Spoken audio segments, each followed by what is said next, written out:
New year तो बहुत अच्छा गया होगा ना तेरे लिए? Я не понимаю, о чем ты говоришь. ज्यादा भोली बनने की जरूरत नहीं है। बाहर के लोग तेरे बारे में नहीं जानते होंगे, पर मैं बहुत अच्छे से जानती हूँ।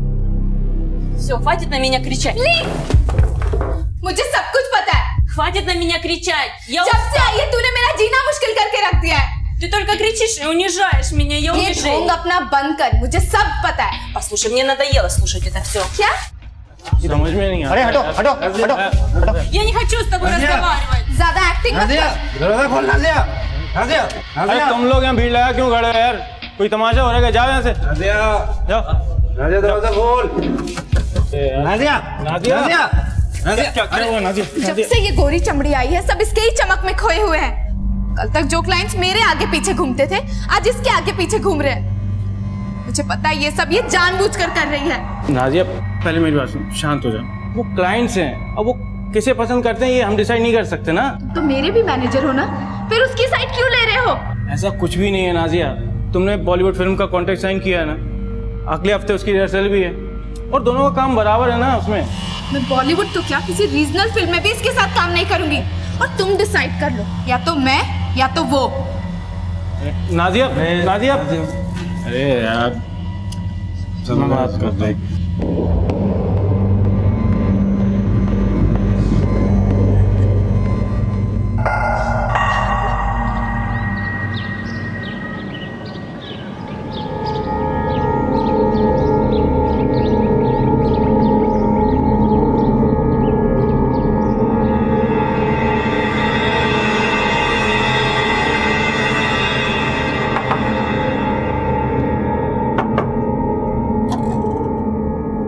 मैडम 2 मिनट बाहर आ जाइए, सफाई करना है।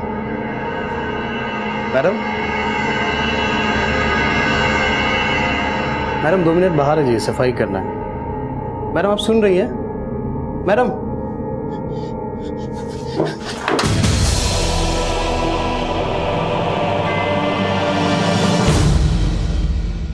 नए साल का स्वागत हम भरपूर उत्साह, जोश और जश्न के साथ करते हैं। हम उम्मीद करते हैं कि आने वाला साल हमारे लिए खुशियां लाएगा, तरक्की लाएगा। मुंबई जैसे महानगरों में नए साल की तैयारियां बड़े धूमधाम से की जाती हैं और इसी तरह मुंबई के एक होटल में नए साल की पार्टी हुई। लेकिन उस पार्टी के बाद जो हुआ उसे देखकर सबके होश उड़ गए। दिलशोदा पेशे से बेली डांसर थी और अपने मुल्क से यहाँ डांस की दुनिया में नाम कमाने आई थी। बाकी के कलाकारों की तरह उसके भी कुछ सपने थे, आशाएं थी, लेकिन उसके सारे सपने किसी ने पुराने साल के साथ ही खत्म कर दिए। आने वाले साल के जश्न में उसका यह परफॉर्मेंस अब तक का सबसे बेहतरीन परफॉर्मेंस था। लोगों की नजरें उससे हट ही नहीं रही थी। दिलशोदा की काफी वाहवाही हो रही थी, लेकिन उसके करियर का यह सबसे बेहतरीन परफॉर्मेंस उसकी जिंदगी का आखिरी परफॉर्मेंस साबित हुआ।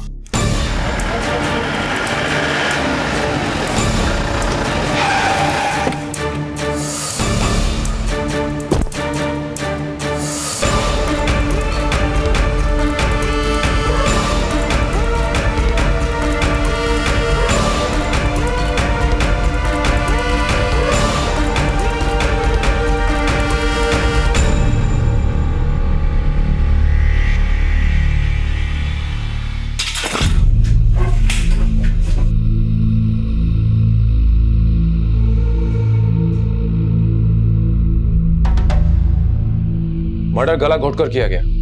ये गले पर निशान देख रहे हो? फॉरेंसिक टीम कितनी देर में पहुंचेगी? सर बस पहुंचते होगी। कमरे की तलाशी ठीक से लेना। ये सीसीटीवी कैमरा ठीक ग्रीन रूम के सामने है। इसका मतलब कातिल आते जाते जरूर इसमें दिखाई दिया होगा। माड़ी का काम करो, मैनेजर से कह के इसकी फुटेज निकलवा। सर सॉरी सर, ऑफिस के सीसीटीवी काफी पुराने हो गए, अभी काम नहीं कर रहे। हम लोग ठीक करने ही वाले थे, लेकिन वो न्यू ईयर होने के कारण रिपेयर करने वाला बंदा है ही नहीं। सर, हाँ माड़ी, मैंने मैनेजर से बात की, होटल के सारे सीसीटीवी खराब है। माड़ी अगर ये सीसीटीवी ठीक होते तो इससे में जरूर कोई ना कोई सुराग मिल ही जाते, लेकिन इस सीसीटीवी का खराब होना भी अपने आप में एक बहुत बड़ा सुराग है। मतलब सर? मतलब ये माड़े के इस कैमरे और इस मर्डर के बीच में कोई ना कोई ताल्लुक है। अब तुम मान लो कि मैं यहाँ मर्डर करने आता हूँ। मर्डर करने आऊंगा तो जाहिर सी बात है कि मैं यहाँ वहां ताक झांक करूंगा, क्योंकि मुझे देख तो नहीं रहा है। लेकिन जब अगर मुझे पता है कि कैमरा खराब है तो मैं बड़े आराम से अंदर जाऊंगा और मर्डर कर दूंगा। सर इसका मतलब इस लड़की को मारने वाला शायद इस होटल को और लड़की को अच्छे से जानता होगा। हो सकता है। माड़ी के काम करो, तुम उन सारे लोगों की लिस्ट बनाओ जो कल रात से लेकर आज तक इस होटल में मौजूद थे। सबसे पूछताछ करो, किसी को मत छोड़ना, चाहे वो वॉचमैन हो, गेटकीपर हो, सिक्योरिटी गार्ड्स, सबसे। शायद किसी ने कुछ देखा हो। सर, मैं इस लड़की का नंबर पता करके उसका कॉल रिकॉर्ड भी चेक करता हूँ।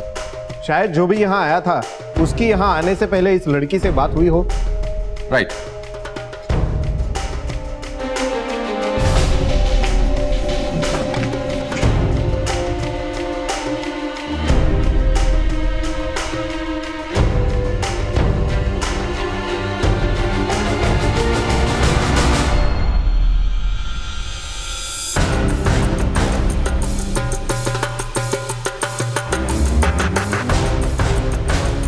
साहब मैं सुबह रूम की सफाई के लिए गया तो मुझे लगा वो सो रही होंगी। मैंने काफ़ी आवाज़ भी दिया, पर जब मैंने उनको हाथ लगाया तो वो साहब बहुत झगड़ा कर रहे थे दोनों साहब। वो दोनों झगड़ा क्यों कर रही थी? ये तो पता नहीं है साहब। साहब वो क्या है ना, वो अंग्रेज मैडम किस भाषा में बात कर रही थी कुछ समझ नहीं आ रहा था साहब। और वो दूसरी वाली मैडम? सर वो दूसरी वाली मैडम हिंदी में बात कर रही थी साहब। और ये दूसरी वाली मैडम का नाम क्या है? वो दूसरी वाली मैडम का नाम नाजिया है साहब। वो भी गणेश साहब के साथ इधर डांस करने आती है साहब। ये गणेश साहब कौन है? उसके बॉस? नहीं सर, बॉस तो उनके उपेंद्र साहब हैं। गणेश साहब तो वो डांस करवाते हैं साहब। कोरियोग्राफर? ये दोनों इस वक्त किस कमरे में? उपेंद्र साहब को तो मैंने थोड़ी देर पहले लॉबी में देखा था। हाँ, लेकिन गणेश साहब अपने कमरे में मिलेंगे, कमरा नंबर 226। सर पूछताछ में ज्यादा कुछ पता नहीं चला, सब लोग एक ही बात बता रहे कि झगड़ा हुआ। लेकिन मुझे कुछ पता चला है। इस इवेंट कंपनी का मैनेजर उपेंद्र नीचे लॉबी में मौजूद है और उसका कोरियोग्राफर गणेश रूम नंबर 226 में है। तुम एक काम करो, तुम जाकर के इस गणेश से पूछताछ करो, मैं नीचे लॉबी में उपेंद्र से बात करता हूँ। Sir okay. मैं तो लुट गया यार, मुझे तो समझ में भी नहीं आ रहा मैं क्या करूं। इतना लॉस हो गया मेरा। Upendra. Yes sir.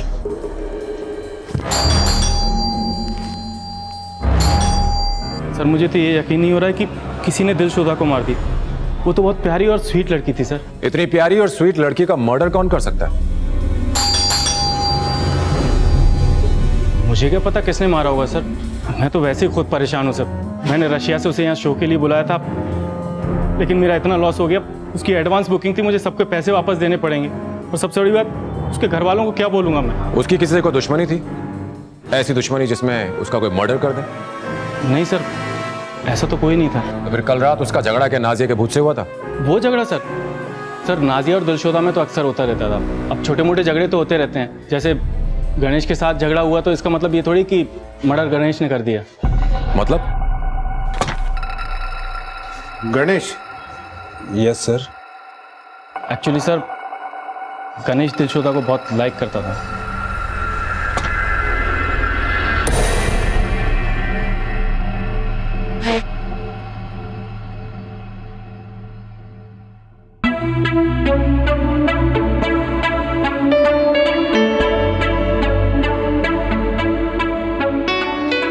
Hi, I am Ganesh. Привет, как дела? तुम लोगों को हाय बोल रही है। ये दिलशोदा है तुम लोगों की नई रूममेट। नाजिया तुम्हारी रूममेट। और हाँ, हिंदी बोलना भी सीख रही है। थोड़ा Мне нужна ванную. या मैं इसे रूम देखा क्या? काफी कॉन्फिडेंट लग रही है। इस बार तो शो हिट है अपना। तो क्या पहले फ्लॉप जाता था? विदेशी है तो क्या हो गया? मुझसे अच्छा डांस थोड़ी करती होगी। और वैसे भी डांस गोरी चमड़ी से नहीं, दिल से होता है। क्यों समर? हाँ।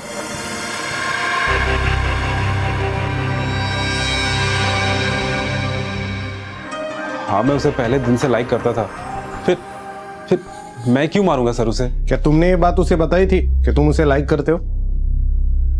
हाँ सर, एक बार मैंने उसे पटाने की कोशिश की थी। 1 2 3 4 1 2 3 4 1 2 3 4 1 2 3। नहीं हो रहा है, इट्स नॉट हैपनिंग। काम करो, तुम लोग ब्रेक ले लो। ओके, मैं इसको सिखाता हूँ। Okay, bye bye bye. Okay, let's start.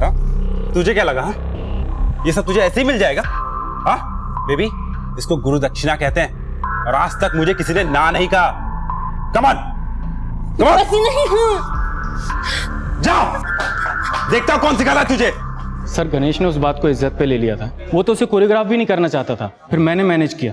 मैंने गणेश को समझाया अगर कोई बाहर की लड़की तेरे अंडर में काम करेगी तो मार्केट में तेरी इज्जत बढ़ेगी। और ये कितने दिन पहले की बात है? कुछ ही महीने पहले की बात है।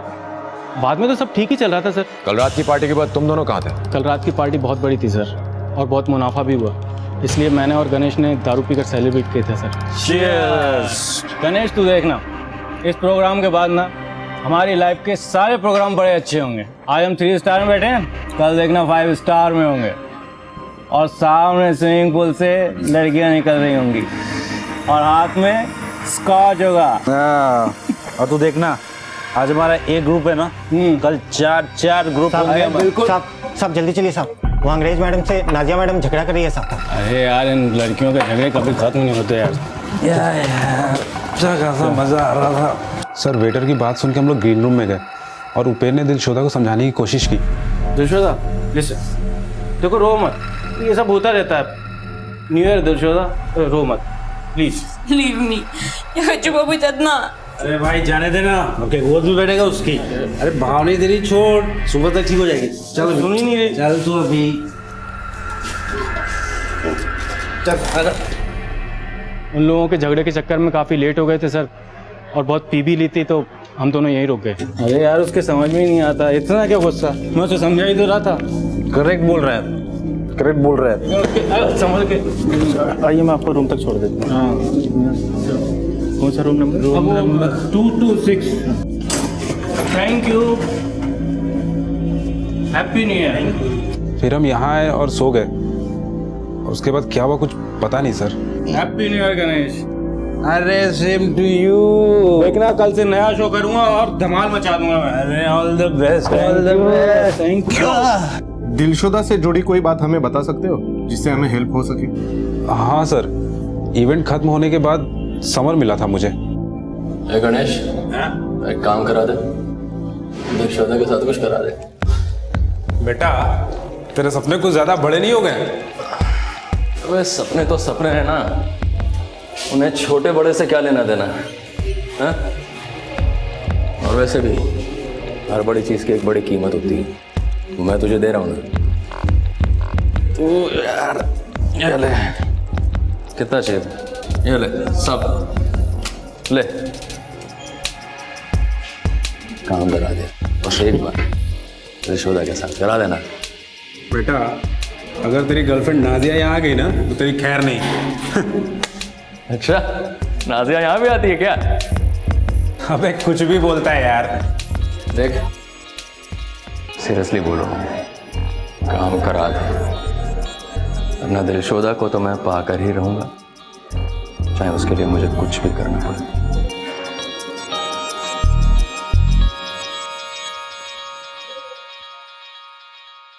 समर की ये बात तूने नाजिया को बताई? नहीं सर, पर मैंने समर को समझाया कि दिलशोदा के साथ कुछ वक्त बिताने के बाद उसका दिल भर जाएगा, और नाजिया उसे दिल से प्यार करती है। नाजिया समर से प्यार करती है, समर दिलशोदा से प्यार करता है। तुम दिलशोदा के पीछे पागल थे। बचा उपेन, उपेन ने ये मर्डर किया होगा। सर दिलशोदा उसके लिए सोने का अंडा देने वाली मुर्गी थी, और कोई ऐसी मुर्गी को क्यों मारेगा सर? लेकिन दिलशोदा तो मर गई। चलो मान लिया गणेश कि उपेन एकदम सीधा साधा है, ये मर्डर उसने नहीं किया, तो क्या नाजिया ने किया? सर वैसे नाजिया और दिलशोदा की बिल्कुल बनती नहीं थी, पर मुझे नहीं लगता वो ऐसा कुछ कर सकती है। वो बहुत अच्छी लड़की है सर। नाजिया अच्छी लड़की है मतलब? सर वो अपने परिवार वालों का बहुत ख्याल रखती है, और यहाँ से कमाए हुए सारे पैसे वो अपने घर पर भेजती है। अरे नाजिया ये कपड़े, अरे ये तुझे सूट नहीं करेंगे, इट्स नॉट योर स्टाइल। अरे बाबा ये मेरे लिए नहीं है, ये सब मैं गांव भेजूंगी मेरी छोटी बहन के लिए। पहली बार कॉलेज जा रही है ना, सबसे अच्छी दिखनी चाहिए। अरे तेरी छोटी बहन भी है, तूने बताया नहीं कभी? डांस करती है क्या? मिला कभी? नहीं, वो ये सब नहीं करेगी। जो कुछ भी मैंने देखा है, मैं नहीं चाहती कि वो ये सब देखे। वो सिर्फ सपने देखेगी, बड़े बड़े सपने, और मैं उन्हें पूरा करूंगी। अब आप ही बताइए सर, ऐसी लड़की किसी का मर्डर कर सकती है? उसके घर पे कौन कौन है? सर उसके मम्मी पापा, एक छोटी बहन और एक बड़ी बहन है। उसकी बहनें भी डांसर है? नहीं सर, छोटी वाली किसी कॉलेज में पढ़ाई करती है और बड़ी वाली की शादी हो गई है। अब ये नाजिया कहाँ मिलेगी? कहने को तो हम 21वीं सदी में जी रहे हैं। हम मॉडर्न कल्चर, मॉडर्न लाइफस्टाइल की बातें करते हैं। हम कहते हैं कि हमारी दुनिया काफी एडवांस हो चुकी है, पर अफसोस कि हम आज भी उन दकियानुसी ख्यालों को अपने साथ रखना पसंद करते हैं जब हमें औरतों के बारे में बात करनी है। किसी औरत के लिबास से या जो वो काम करती है उसके हिसाब से हम तुरंत उसके चरित्र के बारे में धारणा बना लेते हैं। कई लोग उन महिलाओं को ओछी नजर से देखते हैं जो एंटरटेनमेंट, मनोरंजन की दुनिया में काम करती हैं। और दिलशोदा के साथ भी कुछ ऐसा ही हुआ। लोग उसकी कला से ज्यादा उसके शरीर में दिलचस्पी रखते थे और ऐसी ही सोच रखने वाले कुछ लोग बिल्कुल उसके आसपास थे जिन्हें वो दिन रात झेलती थी।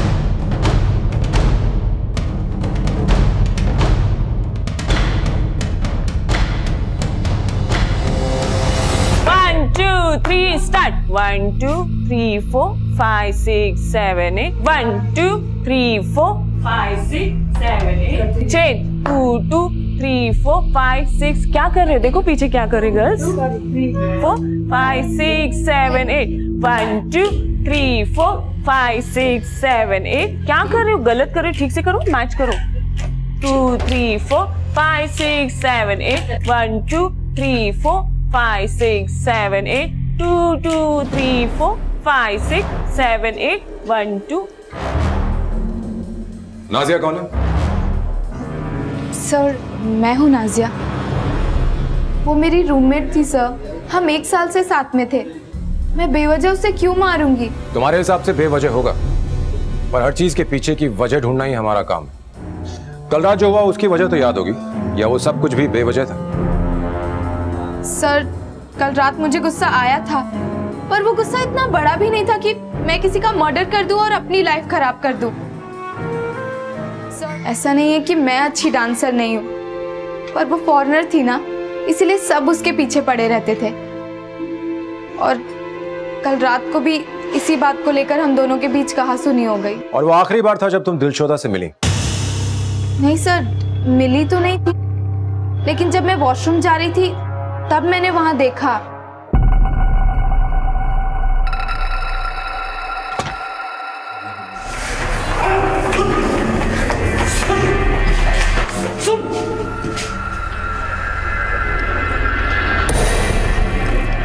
सर जय हमारी हर परफॉर्मेंस देखने आ जाता है, मुझे तो वो पागल लगता है। और समर, उससे प्यार करती हो ना तुम? लेकिन वो तो इंपोर्टेड प्यार के पीछे पागल था। जलन तो हुई होगी, कहीं ऐसा तो नहीं कि जलन के मारे कहीं तुमने? नहीं नहीं सर, ऐसा कुछ नहीं है। मुझे तो पता था कि समर के लिए ये सब टेम्पररी है। उसकी पहली और आखिरी पसंद मैं ही हूँ। पहली और आखिरी का तो पता नहीं, पर उसने गणेश को पैसे दिए थे दिलशोदा को पाने के लिए। नहीं नहीं सर, आपको कोई गलतफहमी हुई है। वो उसके पीछे जरूर था, और वो सिर्फ मुझसे प्यार करता है।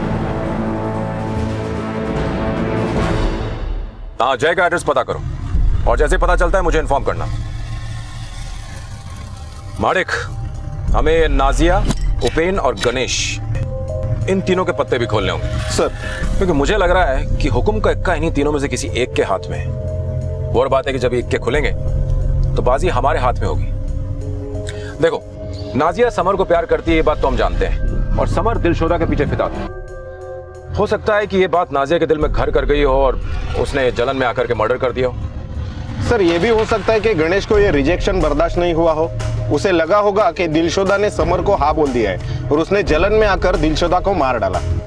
हो सकता है। और रही बात उपेन की, तो दिलशोदा की मौत से सबसे बड़ा नुकसान तो उसी है। उसके पास ये सब करने का कोई मोटिव नहीं। लेकिन सर जैसा दिखाई देता है अक्सर वैसा होता नहीं है। मुझे भी वैसे ये उपेन ना दूध का धुला नहीं दिखाई दे रहा है। अब बचा जय, पता लगाना पड़ेगा कि उसका इस कहानी में क्या रोल है। जय, यस, चल हमारे साथ पुलिस स्टेशन। चलना। तो आप मुझे लेकर किसी आए यहाँ पर? चुपचाप बैठे रहो, सब पता चल जाएगा। बता, तूने दिलशोदा का मर्डर क्यों किया? दिलशोदा का मर्डर हो गया? चौक तो ऐसे रहा जैसे तुझे कुछ पता नहीं है। हाँ, मुझे नहीं पता है। और आप मुझ पे क्यों शक कर रहे हैं? मैं तो चाहता था। एग्जैक्टली, तू उसे चाहता था, उसने तुझे मना कर दिया और तूने गुस्से में आकर उसे मार डाला। आखिर तुम्हारा मकसद क्या था? तुम दिलशोदा को चाहते थे या दिलशोदा से कुछ चाहते थे? सर मैं तो इवेंट कोऑर्डिनेटर हूं, मैं चाहता था कि वो मेरे साथ काम करे। सर वो उपेन उसके सामने चिल्लड़ फेंका करता था और मैं उसके काम का कम से कम 10 गुना ज्यादा उसको पैसे दिलवा सकता था। माडिक अगर जय की बात को सच माने तो नाजिया ने हमें सारा सच नहीं बताया। मुझे लगता है कि नाजिया जानती थी कि समर ने दिलशोदा के लिए जय के साथ झगड़ा किया। और क्या उपेन ये जानता था कि जय दिलशोदा को अपने ग्रुप में शामिल करना चाहता था? और अगर वो ये जानता था तो ये कभी नहीं चाहेगा कि दिलशोदा जय का ग्रुप ज्वाइन करे। एक काम करो, तुम एक टीम को भेजो, होटल में जाकर ड्राइवर और सिक्योरिटी गार्ड से पूछताछ करें और तुम जाकर के समर को उठा के लाओ। सर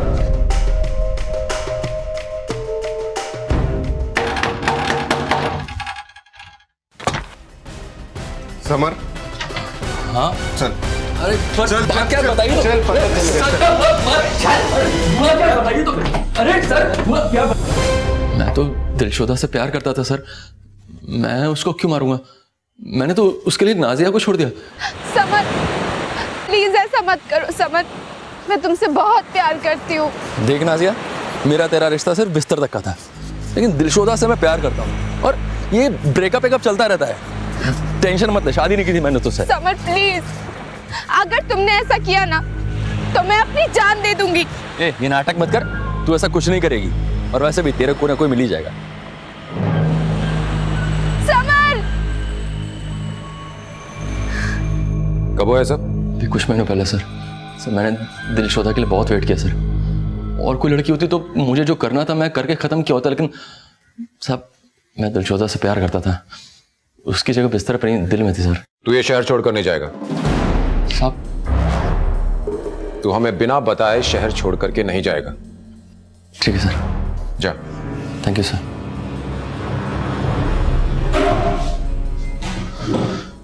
इस पर नजर रखवाओ सर। भाई कि नाजिया का चक्कर समझ नहीं आ रहा है। इसने हमें यह तो बताया कि समर और इसके बीच में अफेयर था, और उसने हमें यह नहीं बताया कि उन दोनों का ब्रेकअप हो गया। इसका मतलब यह है कि नाजिया के दिल में ऐसे बहुत से राज छुपे हैं जिन्हें अभी भी निकालना जरूरी है। ये केस अब एक अजीब सी पहेली बनता जा रहा था। पुलिस को हर किसी से कोई ना कोई सुराग तो मिल रहा था, लेकिन वो सुराग पुलिस को एक ऐसे रास्ते पर ले जाकर खड़ा कर देता था जहां डेड एंड लिखा हुआ मिलता था। उस रात क्या हुआ था, क्या यह किसी को नहीं पता होगा?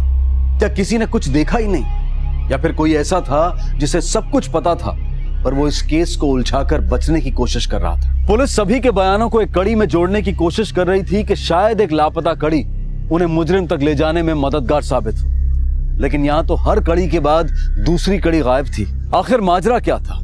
क्या पुलिस को जो कुछ पता चला था वो सब आधा सच था, या फिर वो सच था ही नहीं? सारी कड़ियों को खंगाल कर उन्हें ठीक से जोड़ने के लिए पुलिस ने तय किया कि वो एक बार फिर से सबसे अच्छी तरह से पूछताछ करेंगे, और उन्होंने शुरुआत की नाजिया से।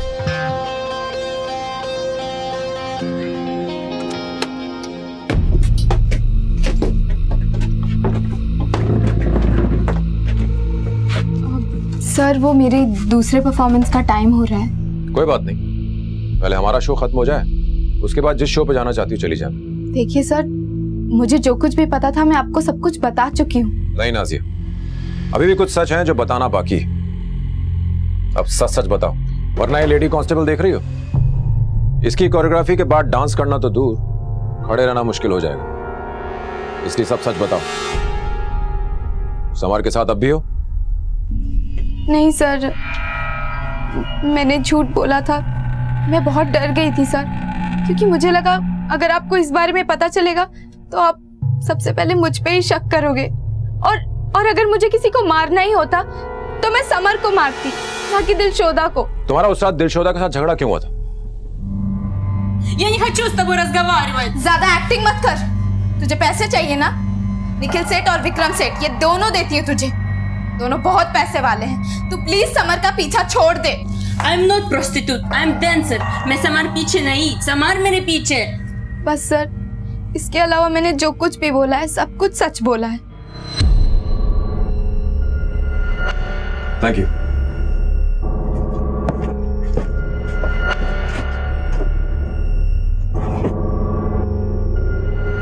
छोटी, मुझे तुझसे कुछ बात करनी है। हाँ, मुझे बहुत डर लग रहा है छोटी, पता नहीं अब क्या होगा। माडिक, समझ में नहीं आ रहा है कि कौन सच बोल रहा है और कौन झूठ। मुझे तो इस नाजिया पर शक हो रहा है। तुमने देखा नहीं कितनी नर्वस थी, लेकिन इस वक्त हमारे पास उसके खिलाफ कोई सबूत नहीं है, तो इसलिए हम उसे अरेस्ट तो नहीं कर सकते। तुम एक काम करो, तुम इस नाजिया के फोन रिकॉर्ड्स निकलवाओ। सर, कल सुबह तक नाजिया के साथ साथ उपेन और गणेश के कॉल रिकॉर्ड भी हमारे पास होंगे। माडिक, इस समर के फोन रिकॉर्ड्स भी निकलवाओ। क्या पता तुक्के में मारा गया ये तीर निशाने पे लग जाए। सर, और सुनो माडिक, एक काम करो, इस नाजिया को उठाओ, कल इसका प्रॉपर इंट्रोगेशन करो। Yes sir.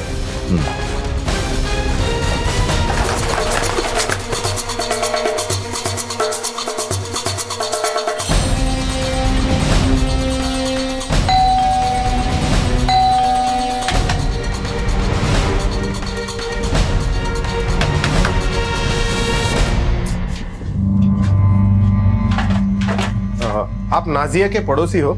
हाँ जी। नाजिया कहाँ है, कुछ पता है आपको? सर, वो कल रात से ही घर पे नहीं आई।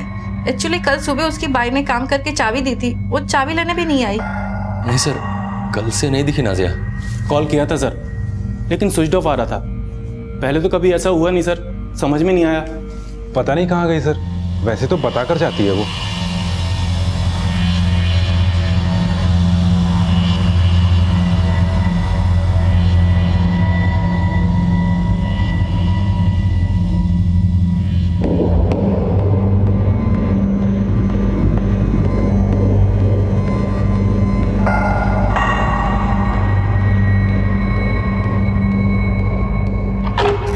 सर, एक कैब ड्राइवर मिला है, पवार। जो कुछ भी वो बता रहा है, शायद ये वो कड़ी हो सकती है जिसकी हमें तलाश थी।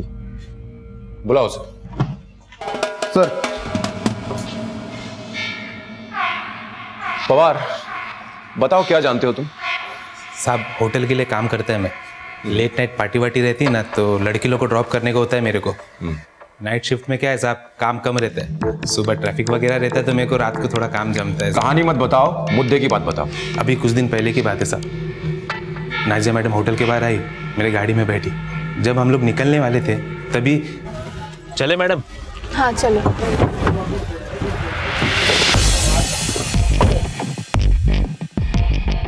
अब क्या चाहिए तुम्हें? कितना लेगी? ए, पीछे क्या देख रहा है? कान बंद करो, गाड़ी चला। कितना लगी बोलना? क्या बोल रहे हो तुम? दिलशोदा से सेटिंग कराने में कितना लगी बोल। देख, तू एक बार उसको मेरे बिस्तर तक ले आ, मैं तुझे पैसों के बिस्तर पर सुला दूंगा। तुमने क्या मुझे लड़कियों को लोगं तक पहुंचाने वाली दलाल समझ रखा है? नहीं, लेकिन खुद तो 10 बिस्तर देखे ना तुमने। मेरे पैसे लेके मेरे साथ सोती थी, तब कहाँ थी तेरी इज्जत? चलो संत मत बन, औकात मत भूल अपनी। प्लीज समर, प्लीज मुझे अकेला छोड़ दो। वो मेरा बीता हुआ कल था, वो कल जिसमें मैं तुमसे प्यार करती। और मुझसे प्यार करने से पहले तुम कल भी बाजारू थी, आज भी बाजार। बस चुप हो जाओ तुम। हाँ, मैंने पैसों की जरूरत में कुछ गलत कदम उठाए थे, पर ये तुम्हें भी पता है कि ये सब मैंने मजबूरी में किया था।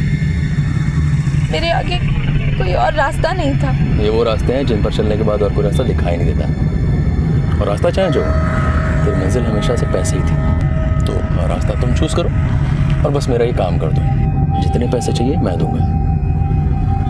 नाज़िया, या तो तू मुझे मेरी मंजिल तक पहुंचाएगी, और या लोगों को पता चलेगा कि तू किन रास्तों से यहाँ तक पहुंची है।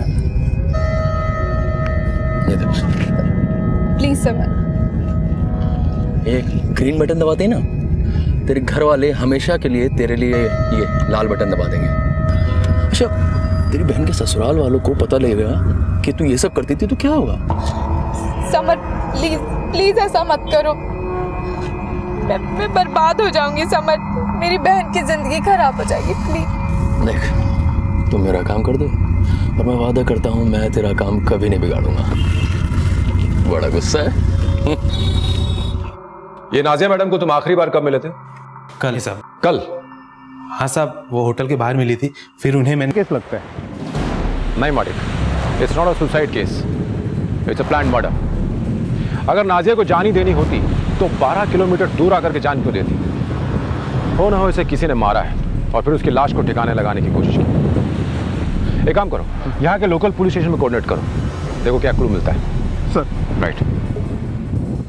अब तक पुलिस को लग रहा था कि नाजिया ही वो शख्स है जिसके पास दिलशोदा को मारने की काफी वजहें थी, लेकिन अब पुलिस ने नाजिया का शव भी संदेहास्पद हालत में बरामद किया था। नाजिया की मौत ने यह साबित कर दिया था कि इस केस की परतें काफी गहरी हैं और उन्हें खोलना आसान नहीं होगा। पुलिस ये बात जानती थी कि नाजिया ने आत्महत्या नहीं की है बल्कि उसे किसी ने मारा है, लेकिन अब सबसे बड़ा सवाल यह था कि आखिर नाजिया के खून की वजह क्या थी? क्या दिलशोदा और नाजिया का खूनी एक ही था? पर आखिर क्यों किसी ने दिलशोदा और नाजिया को मारा था? दिलशोदा और नाजिया भले ही एक दूसरे से काफी अलग थी, लेकिन उनकी निजी जिंदगी बिल्कुल एक जैसी थी।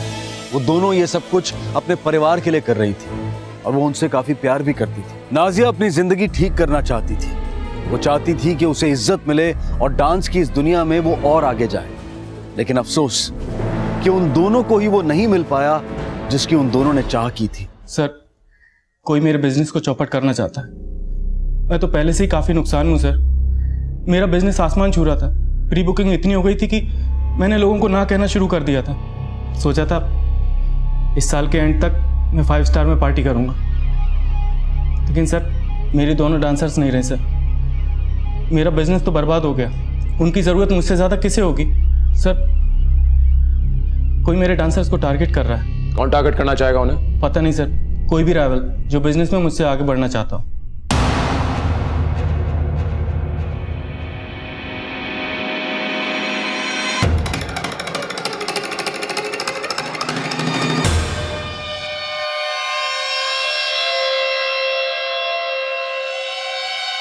सर, ये जय, नाजिया, उपेन, राज, गणेश और समर सबके कॉल रिकॉर्ड्स आ गए। सर, इंटरेस्टिंग बात यह है कि जय और गणेश के बीच सबसे ज्यादा बात हुई है।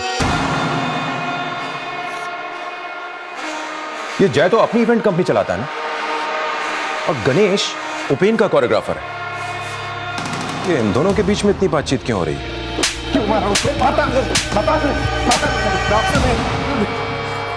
बहुत हो गया तेरा नाटक। हमको पता चल चुका है कि तू और गणेश टच में थे। बोल क्यों? बोल। सर, मैं और गणेश टच में थे। मैंने गणेश को एक ऑफर दी थी कि मेरी एड एजेंसी ज्वाइन कर ले, और ये ऑफर मैंने नाजिया को भी दी थी, और नाजिया के मना करने के बाद ही मैंने दिलशोदा से बात की थी। और जब तुझे पता चला कि नाजिया और दिलशोदा उपेन की एजेंसी को नहीं छोड़ेंगी, तो तूने उपेन को बर्बाद करने का फैसला किया। इसके बाद तूने दोनों लड़कियों का बारी बारी से खून किया, और तू ये अच्छी तरह से जानता था कि नाजिया और दिलशोदा ही उपेन की बेस्ट डांसर्स हैं, जिसके ऊपर उसका पूरा बिजनेस टिका था। तूने सोचा न रहेंगी दोनों लड़कियां और न रहेगा उनका बिजनेस। सर, ये दोनों डांसर दुनिया के आखिरी डांसर थोड़ा है, दुनिया में और भी तो हैं। मार्केट में अगर आप अच्छा पैसा दोगे तो कोई भी आ जाएगा, मैं जान क्यों लूंगा किसी के साथ? और सर, ये आम सी बात है कि कोई भी कंपटीटर दूसरे कंपटीटर के एम्प्लॉयज को हायर करता है। सर, मैंने जय के ऑफर वाली बात आप लोगों से इसलिए छुपाई क्योंकि मैं नहीं चाहता था कि उपेन को ये सब पता चले। और वैसे भी सर, मैंने जय का ऑफर रिजेक्ट कर दिया था, पर मेरा जय के साथ बातचीत करना उपेन को बिल्कुल भी पसंद नहीं था, क्योंकि वो दोनों एक दूसरे के स्ट्रॉन्ग कॉम्पिटिटर्स हैं। सर, एक मिनट।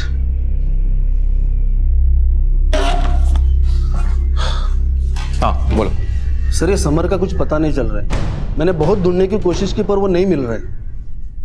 जल्द से जल्द इस समर के फोटोज चारों तरफ सर्कुलेट कर दो। इसका मिलना हमारे लिए बहुत जरूरी है। Yes sir. गणेश, क्या तुम जानते हो कि समर इस वक्त कहां है? समर? मुझे क्या पता सर। सर, क्या बात है? तुम जा सकते हो। Thank you sir. इस पर नजर रखना। समर भाग गया है, हो सकता है वो इससे मिलने की कोशिश करे।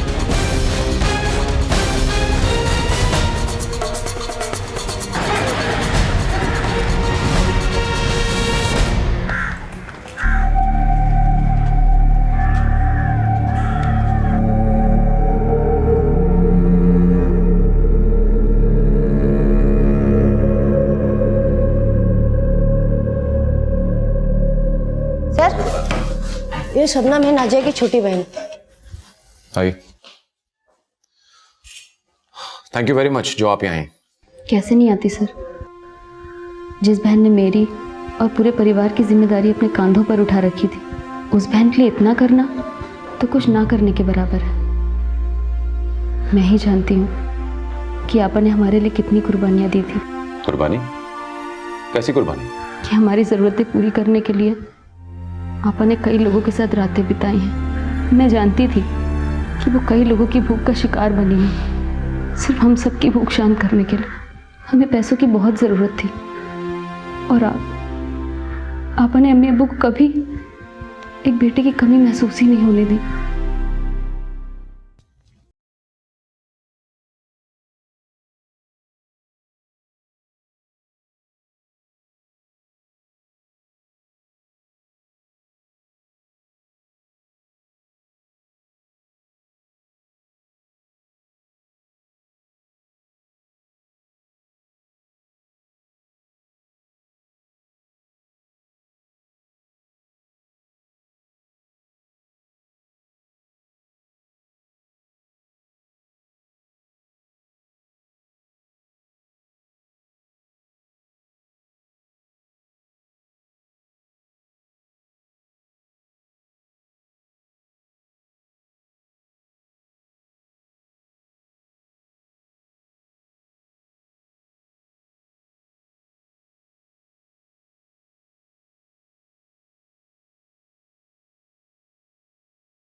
सब जानने के बाद मेरी नज़र में कभी आपा की इज्जत कम नहीं हुई, बल्कि 10 गुना और बढ़ गई।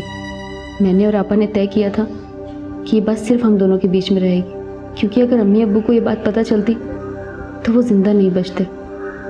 अम्मी अब्बू के लिए तो यही शर्म की बात थी कि आपा डांस करती थी। फिर एक दिन आपा की ज़िंदगी में समर आया। समर आपा का क्लाइंट था। आपा उसे पसंद करने लगी थी।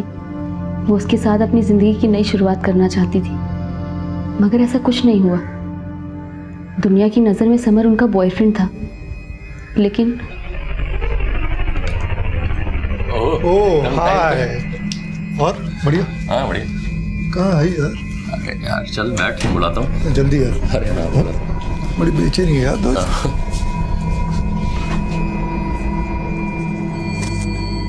कौन है? दोस्त है मेरा, बोला था ना तेरे को। मतलब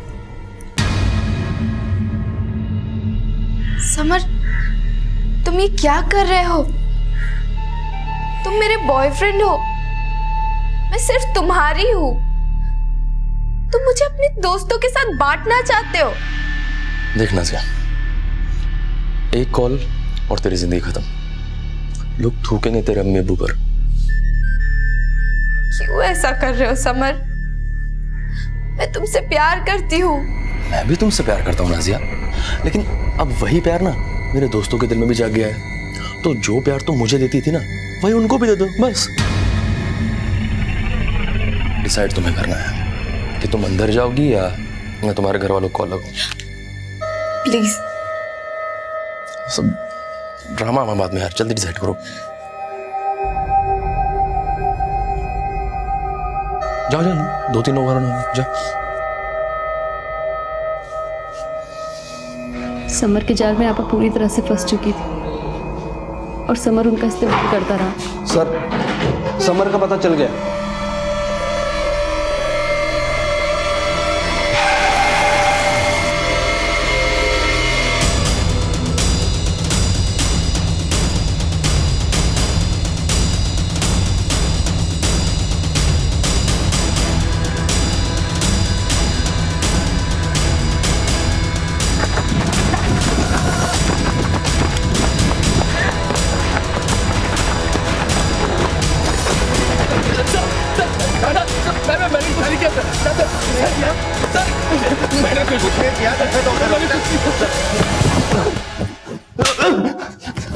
बोल, क्यों खून किया तूने? सर मैं सच बोल रहा हूँ सर, मैंने कोई खून नहीं किया सर। मैं तो पूरी रात किंग्स बार में बैठा था सर। किंग्स बार में बैठा था? हाँ सर। तो फिर अचानक गायब कहाँ हो गया था? बिना बताए तू यहाँ से गया कैसे? मैंने तुझे कहा था ना कि बिना बताए जाना नहीं, शहर में छोड़ना। क्यों गया? सर पूरी जगह मेरे पोस्टर लगे सर, और नाजिया भी मर गई, तो मुझे लगा मैं फंस जाऊंगा, इसीलिए भागा कि मामला सॉल्व होने के बाद वापस आ जाऊंगा। सर मैं सच बोल रहा हूँ, मैंने कोई खून नहीं किया। झूठ बोल रहा है? सर मैं सच बोल रहा हूँ, मैं पूरी रात किंग्स बार में बैठा था सर। आप चाहे तो पता कर लो। सर ये सच बोल रहा है, ये किंग्स बार में ही बैठा था, मैंने पता किया। शबनम, तुम्हें नाजिया के बारे में सब पता था, क्योंकि नाजिया तुम्हें सब बताया करती थी। क्या उसने कभी तुम्हें बताया कि वो जय के साथ काम करना चाहती है? नहीं सर, आपा तो चाहकर भी किसी और के साथ काम नहीं कर सकती थी। क्यों? अरे क्या बात है, मुझे यहाँ क्यों लेके आए? सर बात क्या है सर, मुझे यहाँ क्यों बुलाया सर? अब तुम खुद सच बताओगे या फिर हम अपने स्टाइल से उगलवाएं? क्या मतलब सर? मतलब वही है जो तुम समझ रहे हो। ये तुम्हारे पिछले 3 साल के इनकम रिकॉर्ड्स हैं, जिसके अकॉर्डिंग तुमने पिछले साल 24 लाख कमाए हैं, उससे पिछले साल 28 लाख और उससे पिछले साल 23 लाख। जब हमने दिलशोदा और नाजिया के बैंक अकाउंट्स चेक किए, तब हमने देखा कि उन्होंने इसका सिर्फ 10% कमाया है, जबकि तुम्हारी कंपनी उनके बूते पर चलती थी, पर तुमने उन्हें कभी उनका पूरा पैसा नहीं दिया। सर आपने इनकम के बारे में तो पता लगा लिया, पर शायद खर्च के बारे में पता लगाना भूल गया। हमारा काम भूलना नहीं है, याद दिलाना है। इसलिए खुद अपनी याददाश्त पर जोर डालो, नहीं तो हमें याददाश्त वापस लाना अच्छी तरह आता है। सर अगर उन्हें इतनी प्रॉब्लम थी तो मुझे छोड़ के क्यों नहीं गई? वो इसलिए छोड़कर नहीं गई क्योंकि उनका बहुत सारा पैसा तुम पर ड्यू था, और तुम उन्हें रोज उल्लू बनाते थे कि तुम्हारे क्लाइंट्स ने तुम्हें पैसा नहीं दिया, जबकि ऐसा नहीं था। और जब ये पैसा जमा होकर बहुत ज्यादा हो गया, तब तुमने तय किया कि तुम इतना हैवी अमाउंट उनको कभी नहीं दोगे। ऐसा कुछ भी नहीं था सर, ये एकदम झूठ है। नाजिया की छोटी बहन ने हमें सब बता दिया, क्योंकि नाजिया उससे हर बात शेयर किया करती थी। उसने ये भी बताया है कि नाजिया पैसों की तंगी के चलते ही दिलशोदा का सौदा करवाने को तैयार हुई थी, ताकि वो आसानी से ज्यादा पैसे कमा सके। बोल, ऐसा हुआ था? ऐसा कुछ भी नहीं हुआ था सर।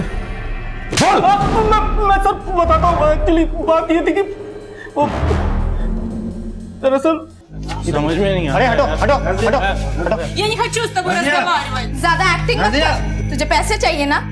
निखिल सेठ और विक्रम सेठ ये दोनों देती है तुझे, दोनों बहुत पैसे वाले हैं। तू प्लीज समर का पीछा छोड़ दे। I'm not prostitute. I'm dancer. मैं समर पीछे नहीं, समर मेरे पीछे। देख मैं सब जानती हूँ कौन किसके पीछे। तुझे पैसे चाहिए ना? मैं तुझे दिलाती हूँ पैसे। मेरे साथ सौदा कर ले, दोनों मिल बांट के खाएंगे। तू मुझसे ऐसे मत बात करो, मैं मेरा पैसे चाहिए। You and your manager are cheaters. You are cheaters. अरे क्या कर रहे हो यहाँ पे?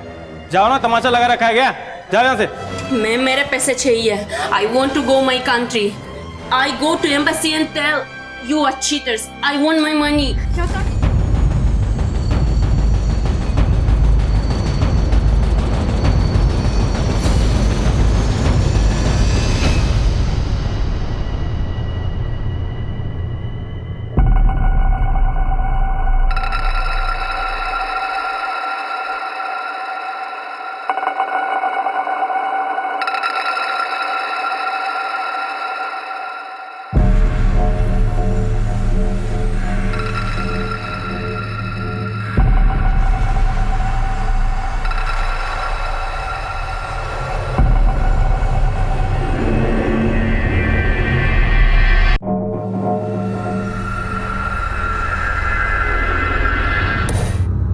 अरे what happen? I love you यार।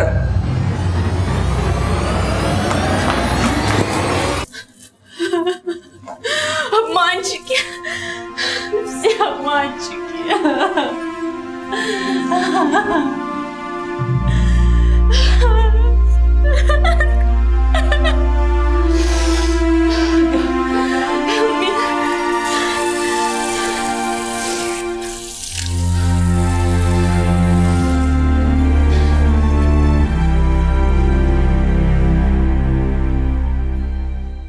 दिलशोदा, don't feel alone, I am with you. Actually तुम्हें उन लोगों की बात पे ध्यान ही नहीं देना चाहिए। तुम इतनी खूबसूरत हो कि लोगों से you get unwanted attention. I don't want attention. I want my money. Nazia blamed me with which I never done.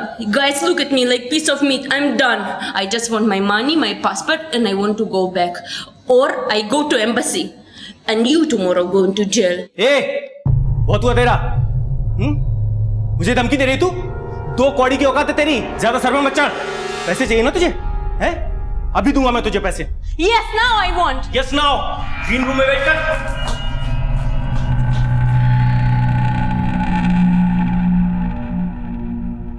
हाँ नाजिया, जल्दी से बिलियर्ड रूम में आ।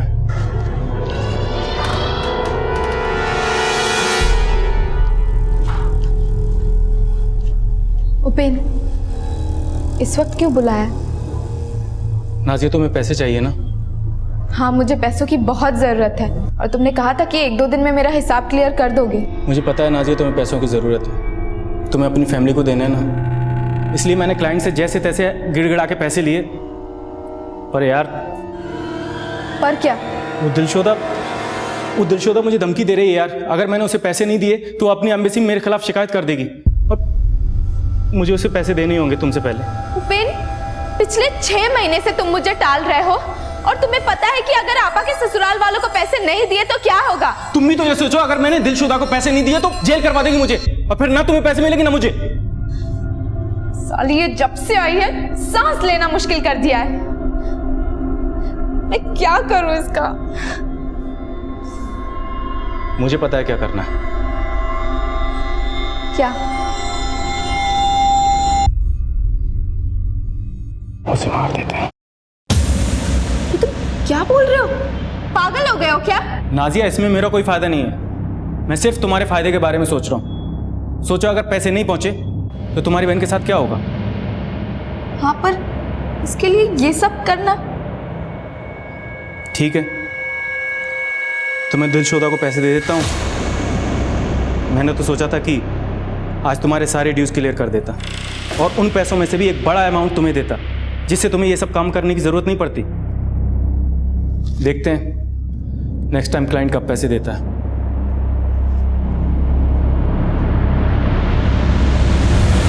उपेन, मैं आती हूं।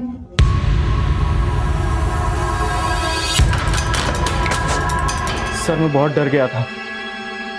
एम्बेसी को पता चल जाता तो यहाँ की पुलिस मुझे छोड़ती नहीं। छोड़ेंगे तो हम भी नहीं तुझे।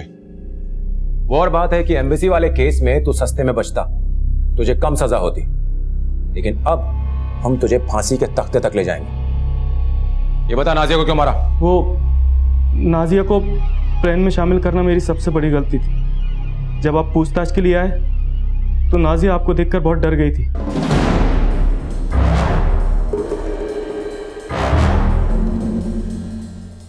छोटी, मुझे तुझसे कुछ बात करनी है। हाँ, मुझे बहुत डर लग रहा है छोटी। पता नहीं अब क्या होगा। तो तुझे लगा कि वो डर के मारे हमारे सामने सच न उगल दे, इसलिए तूने उसे जान से मार दी। आप लोगों के जाने के बाद मैंने उसे बीच पे बुलाया।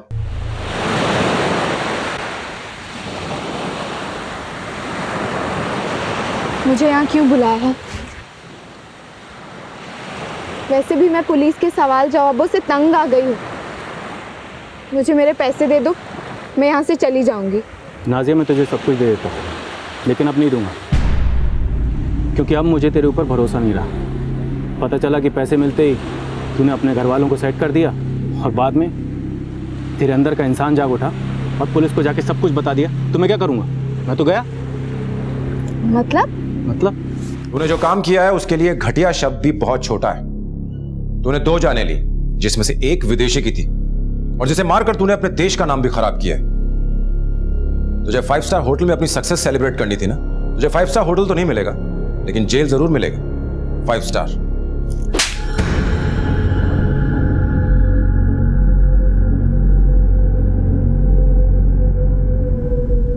आखिरकार पुलिस ने आईपीसी की धारा 302 के तहत उपेन को इस दोहरे हत्याकांड के लिए हिरासत में लिया। उस पर ठगी के लिए आईपीसी की धारा 421 भी लगाई गई और साथ ही पुलिस ने समर को ब्लैकमेलिंग के लिए धारा 384 के तहत गिरफ्तार किया। भले ही आज उपेन सलाखों के पीछे है, लेकिन उसने जो किया उसकी भरपाई कभी नहीं की जा सकती। दिलशोदा और नाजिया के परिवार अब तक इस सदमे से बाहर नहीं निकल पाए हैं। दोनों ही परिवारों ने अपनी अपनी बेटी खो दी। सभी ने हमेशा नाजिया और दिलशोदा को गलत नजर से देखा, लेकिन उन दोनों की हत्या के पीछे आखिर वजह क्या थी? वजह थी लालच। उपेन दिलशोदा और नाजिया को पैसे देना ही नहीं चाहता था। पहले उसने नाजिया को मजबूर किया कि वो दिलशोदा के कत्ल में उसका साथ दे, और फिर उसने नाजिया को भी मार डाला। दुनिया का कोई भी काम तब तक गलत नहीं कहलाता जब तक कि वो गैर कानूनी ना हो और किसी को नुकसान ना पहुंचा रहा हो। हम अक्सर दूसरों को सलाह देते हैं कि ऐसा करने से हम सुरक्षित रहेंगे, वैसा करने से हमारा नुकसान होगा, लेकिन हमारे अंदर जो शैतान पनप रहा है उसका क्या? जरूरी है कि दूसरों से पहले हम अपने आप को रोकें, अपने आप से सवाल करें कि हम जो करने जा रहे हैं क्या वो गलत है या सही है, क्योंकि हमारा एक गलत फैसला हमारी पूरी जिंदगी पर असर डाल सकता है। क्राइम पेट्रोल की पूरी टीम की तरफ से आप सबको नए साल की ढेर सारी शुभकामनाएं। अब मैं अनूप सोनी आपसे विदा लेता हूं, फिर मुलाकात होगी अगले एपिसोड में। तब तक अपना और अपने परिवार का ख्याल रखें और देखते रहें क्राइम पेट्रोल डायल 100। सबक एक को सीख हम सबको। जय हिंद।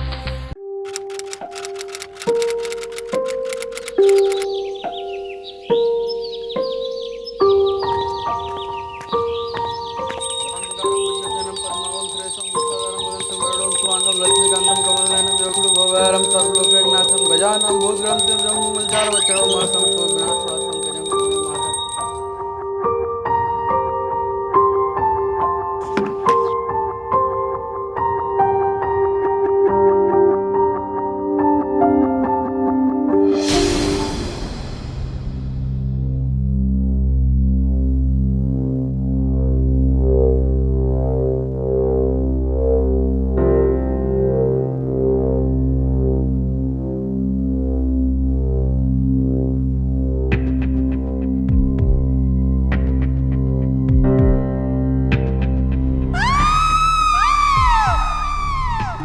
कभी कभी जुर्म इतने संगीन होते हैं कि जिनके बारे में सुनकर आपकी रूह कांप जाती है। कोई ऐसा कैसे कर सकता है? ये सवाल आपको सताए रखता है। ये कहानी भी ऐसे ही एक जुर्म पर सवाल उठाती है। हाँ जी बोलो। सर बिल्डिंग नंबर 16 में एक बच्चे की लाश मिली है। ठीक है, तुम क्राइम सीन पर पहुंचकर इन्वेस्टिगेशन शुरू करो, मैं बाद में मिलता हूँ। Okay sir.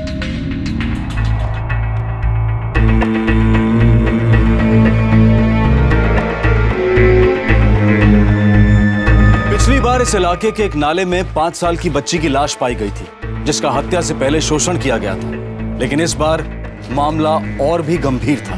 पुलिस कर्मचारियों पर एक सवाल उठ रहा था कि जो अपने ही घर की रखवाली नहीं कर सकते, वो दूसरों की रखवाली कैसे करेंगे। पुलिस के लिए इस सवाल से बढ़कर दूसरे कई सवालों के जवाब ढूंढना जरूरी था। आखिर 2 मासूम बच्चियों की बड़ी बेरहमी से हत्या कर दी गई थी। सर बॉडी को पोस्टमार्टम के लिए भेज दिया है, लेकिन पैटर्न वही पिछले महीने वाली लाश जैसा लगता है सर। पिछले 1 महीने में दूसरी बॉडी।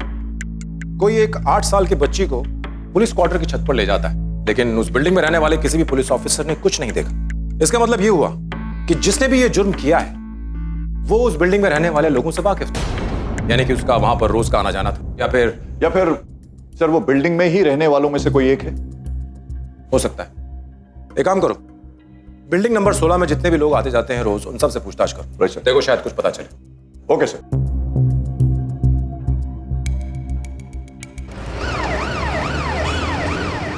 जिस बच्ची के साथ ये हुआ, याद करो, कभी उसे देखा उस बिल्डिंग में, कंपाउंड में? नहीं देखा। साहब ने आपको बुलाया है? जिस बच्ची के साथ ये हुआ, याद करो, उसे तुमने कहाँ देखा? बिल्डिंग में, कंपाउंड में या कहीं और? नहीं सर, मैंने कहीं नहीं देखी।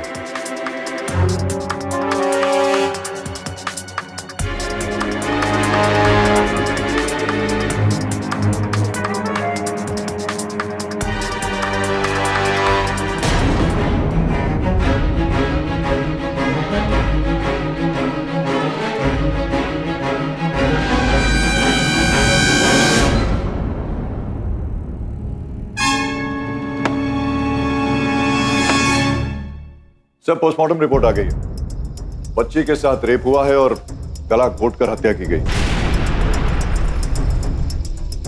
रूही की लाश पर किसी और शख्स का डीएनए पाया गया।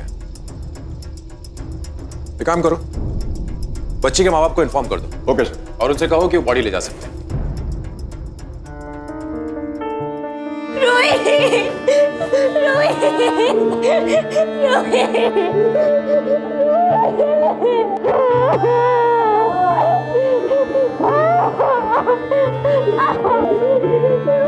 चलो बेटे से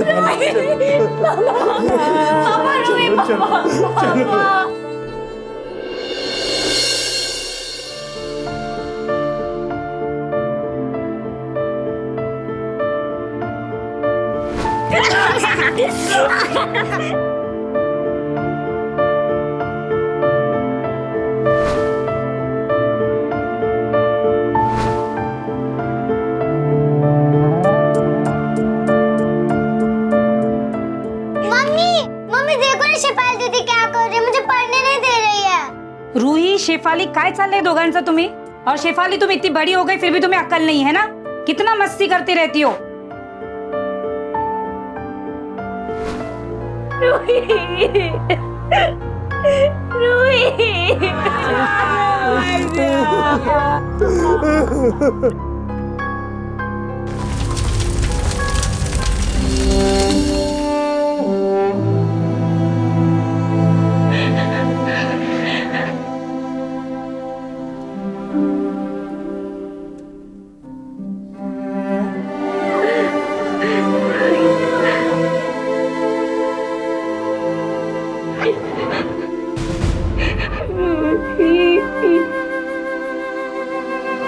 मेरे बच्चे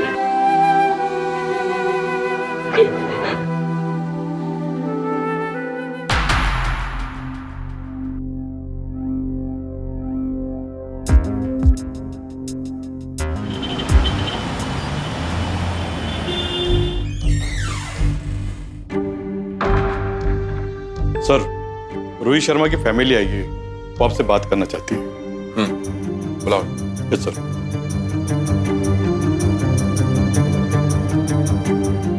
लो बोलो बेटा, बोलो।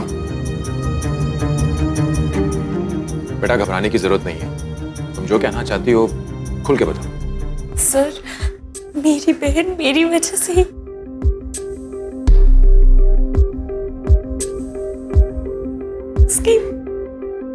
उसकी मौत की वजह मैं हूं।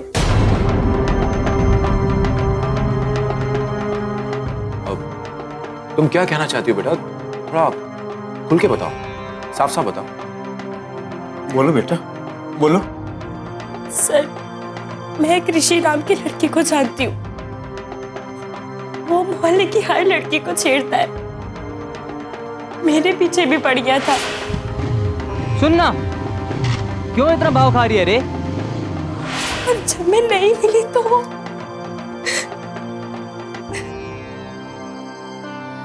देखो बेटा, घबराओ मत। तुम जो कुछ कहना चाहती हो मुझे साफ साफ बताओ और पूरी बात बताओ। अगर तुम पूरी बात नहीं बताओगी तो मैं तुम्हारी कोई मदद नहीं कर पाऊंगा। वो रोज मेरा पीछा करता था, मुझे तंग करता था।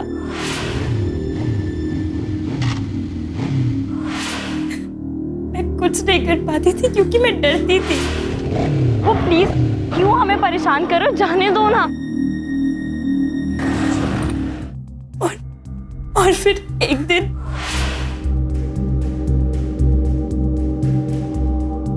मुझे नहीं चाहिए। आप ले लो, आपके लिए लेके आया हूँ। तो चॉकलेट खाओगे आप? नहीं, मुझे कुछ नहीं चाहिए। तो लॉलीपॉप ले लो। नहीं चाहिए मुझे। ले लो, ले लो, नहीं ले लो। चाहिए। आपके लिए। क्योंकि उसके पापा पुलिस में है। अब बताओ, उस ऋषि का पूरा नाम क्या था? ऋषि जाधव। क्या नाम बताया?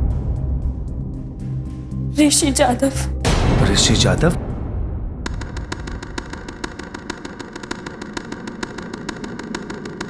उसने मेरी बहन को मार डाला साहब, मार डाला उसने मेरी बहन को।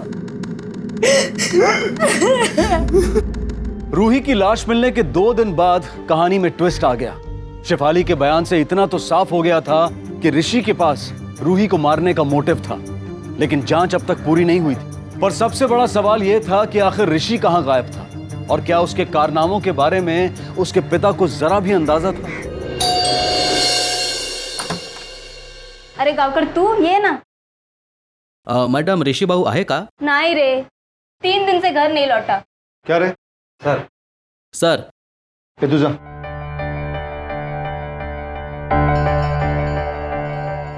क्या बात है? सर बात यह है, रोहित शर्मा मर्डर केस में पाटिल सर ऋषि से कुछ पूछताछ करना चाहते हैं।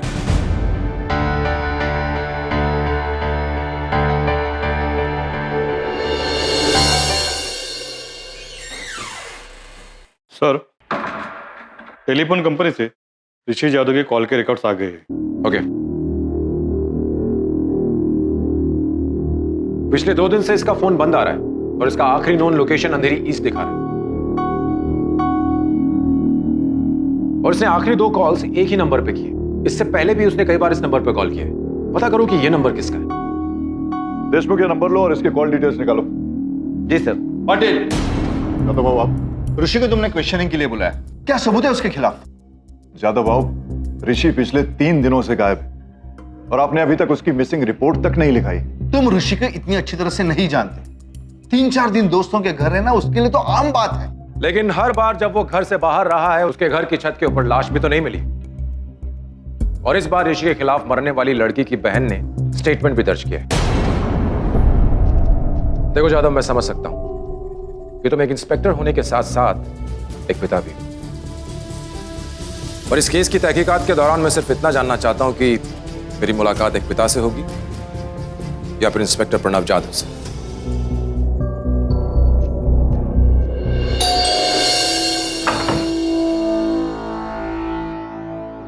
ऋषि कहाँ है? मैं कई दिनों से उससे नहीं मिला हूं। कई दिनों से? तो 3 रात पहले ऋषि यहाँ क्या कर रहा था?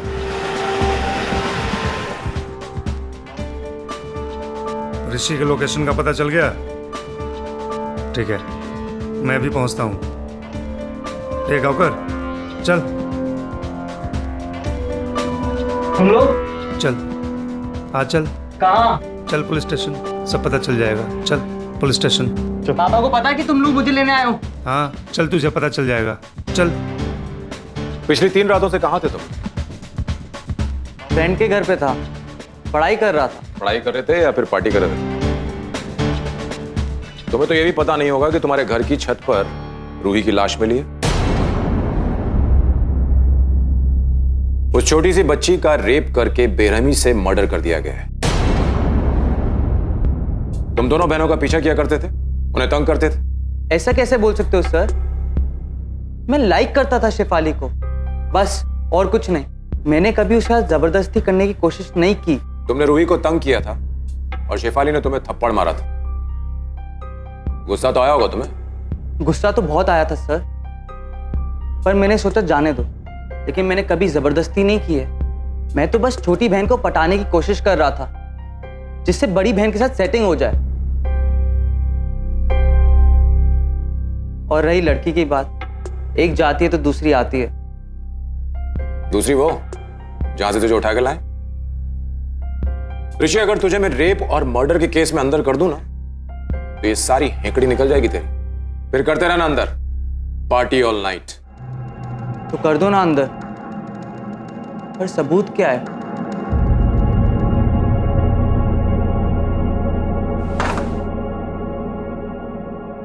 किधर जा रहे तू? हाँ, एक फोन करने को नहीं होता? अरे आई, तू टेंशन क्यों लेती है? मैं छोटा बच्चा नहीं हूँ।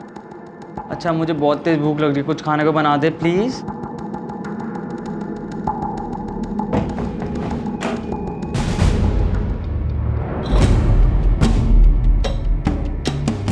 किधर था तू? कहाँ झक मार रहा था? पुलिस स्टेशन में था। आपके अजय साहब ने रोक के रखा था। पता है मुझे, मेरी गलती है जो तुझे इतनी छूट देके रखी है। ये दिन तो देखना ही था। मुझे परवाह नहीं है अजय के सामने तुमने क्या बोला है। देख, जो भी है मुझे सच सच बता दे। बोला तो था मैं फ्रेंड के घर पे हूं। अगर यकीन नहीं आता तो आप आदित्य से कॉल करके बात कर लीजिए। सच बता, उस लड़की के साथ तूने क्या किया है? आपको खुद के बेटे पे यकीन नहीं है?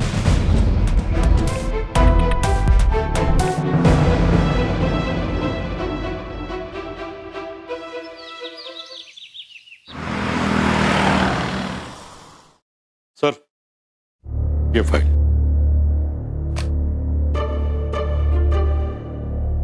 एक काम करो, इन 5 लोगों के अंदर उन 2 लोगों के नाम भी जोड़ दो, ऋषि और आदित्य, इन सब लोगों को डीएनए टेस्ट के लिए बुलवाओ, और अगर कोई आने से मना कर दे तो उन्हें उठा लो। जी सर। इसके अलावा कोई और तो नहीं बचा राउंड अप के लिए? है ना सर, वो रफीक केबल वाला। कत्ल की रात उसे उस बिल्डिंग में देखा गया था। रवि गया उसको उठाने। ठीक।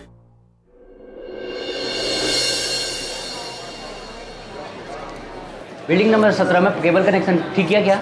अरे हाँ रे, करके आया ना। ये देख, सेट ऑफ बॉक्स रिप्लेस किया। हाँ तो इनकी कर देना।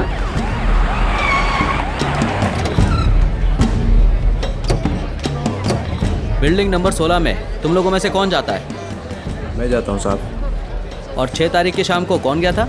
वो तो मैं गया था सर, ये तो ड्यूटी पे गया हुआ था। अच्छा चलो सर। चलो साहब चलो चलो चलो, मैं बताता हूँ। साहब हुआ क्या साहब? क्या किया इसने साहब?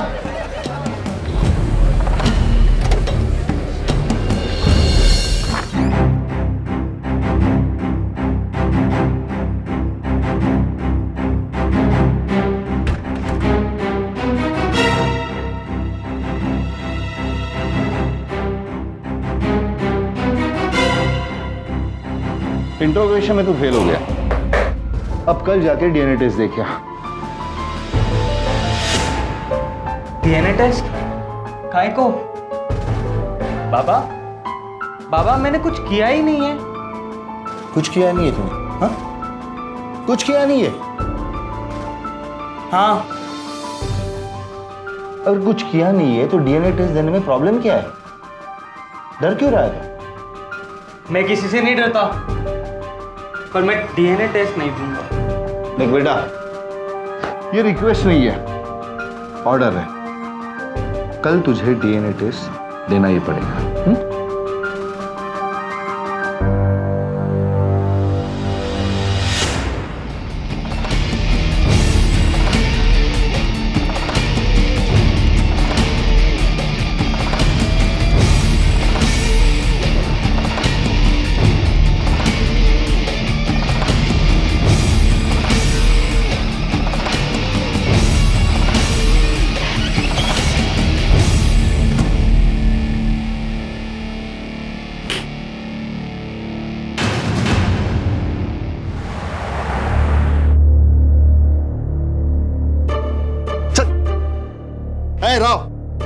उसको अंदर डाल। तेरे को बोला ना अंदर डाल, घेऊन जा त्याला।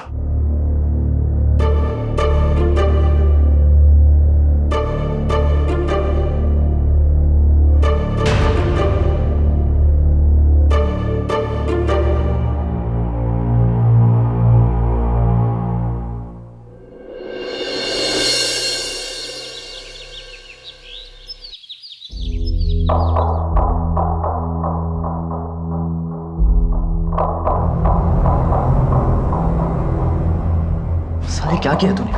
हाँ, फंसा दिया। चुपचाप बैठा रहे।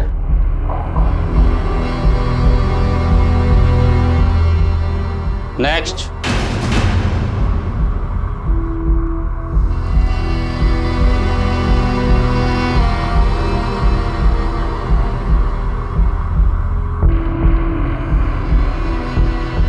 Open your mouth.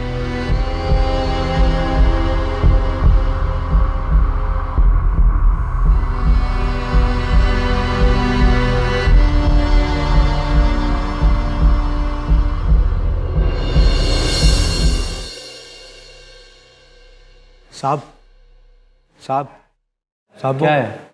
रफीक को, मेरे दोस्त को किधर लाए साहब आप लोग? कभी छोड़ोगे साहब उसको?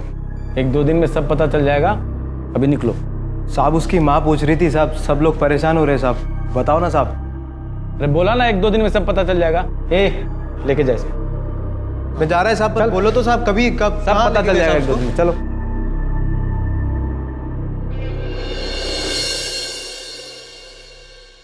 सर, ये ऋषि यादव की ब्लड रिपोर्ट्स है।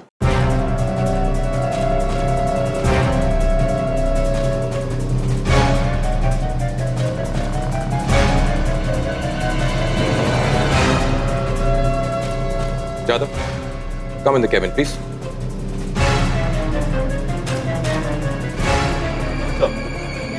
यादव, सारी डीएनए रिपोर्ट्स आ चुकी हैं, पर अनफॉर्चुनेटली किसी का भी प्रोफाइल हत्यारे से मैच नहीं करता है। तुम्हारे बेटे को हम जाने देंगे, पर तुम्हारे बेटे की ब्लड रिपोर्ट में ड्रग्स पाई गई हैं। मुझे लगा तुम देखना चाहोगे।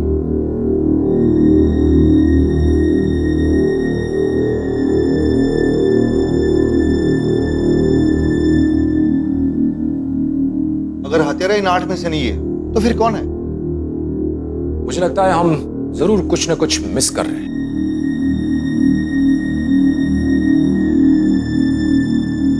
डीएनए टेस्ट के नतीजों से केस सुलझने की बजाय और उलझता गया। सभी सस्पेक्ट्स में से किसी का भी डीएनए लाश पर पाए गए डीएनए से मैच नहीं हो पाया। लेकिन इंस्पेक्टर जादव के सामने ऋषि का एक नया चेहरा आया। ऋषि एक ड्रग एडिक्ट था और शायद इसी वजह से वो टेस्ट नहीं देना चाह रहा था। बहरहाल इस केस को लेकर पुलिस की सारी इन्वेस्टिगेशंस अपनी चरम सीमा पर पहुंच गई थी और कातिल अब भी आजाद था और आगे जो होने वाला था वो पूरे इलाके को झकझोर कर रख देने वाला था।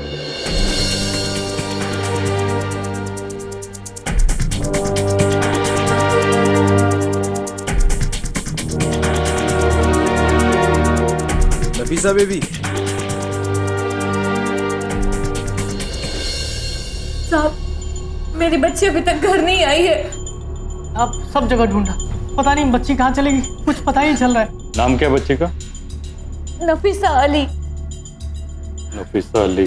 घरचा पत्ता? 19/100। ठीक आहे, आम्ही तपास करतो, जसं काय भेटेल ना तुम्हाला कळवतो. ओके या.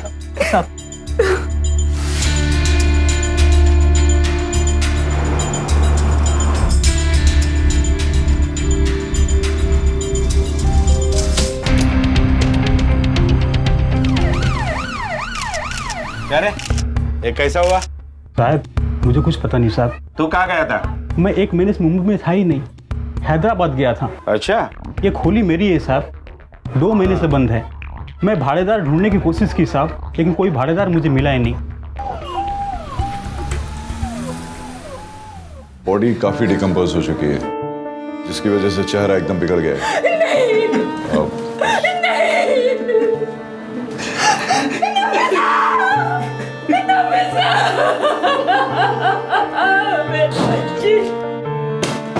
लाश जहां मिली है वहां ऐसा हो ही नहीं सकता कि बच्ची को किसी ने देखा ना हो. तुम एक काम करो, बच्ची का फोटो लो और 4-5 किलोमीटर के रेडियस में सबसे पूछताछ करो, सबसे. Okay sir.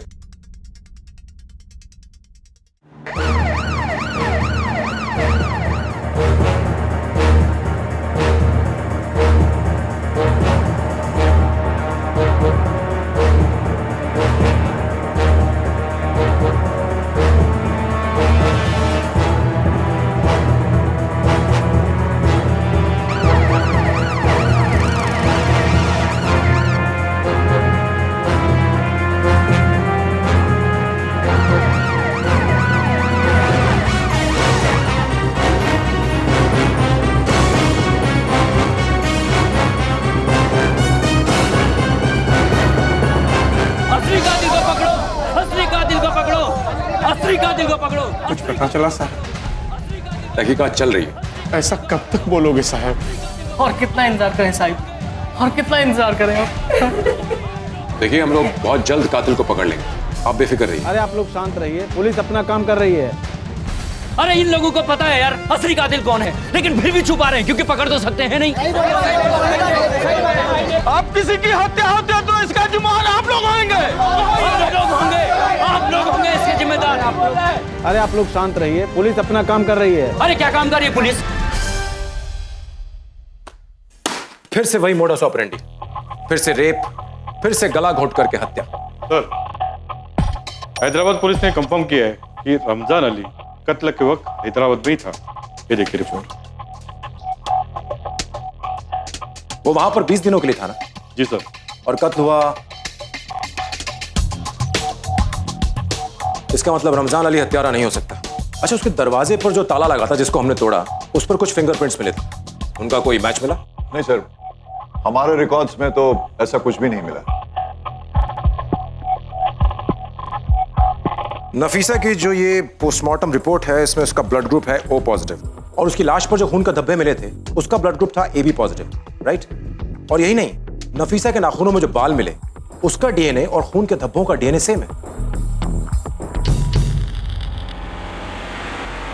तीनों लाशें इन 3 जगहों पर पाई गई।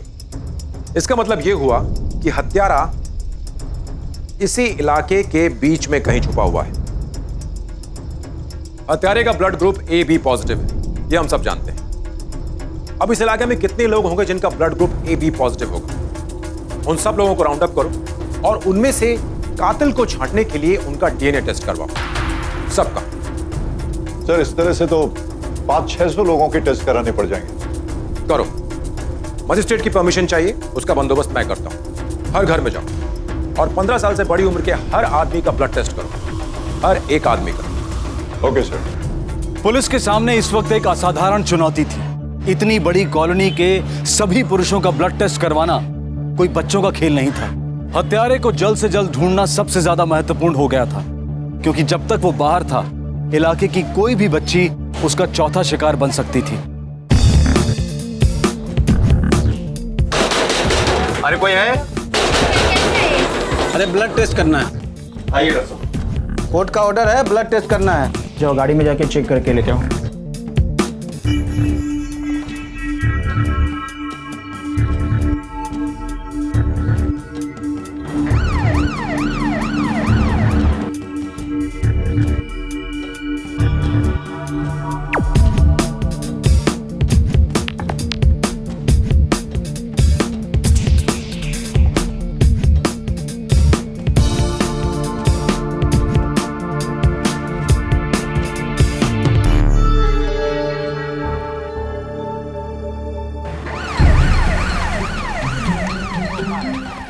ए, सलीम तेरा नाम है ना?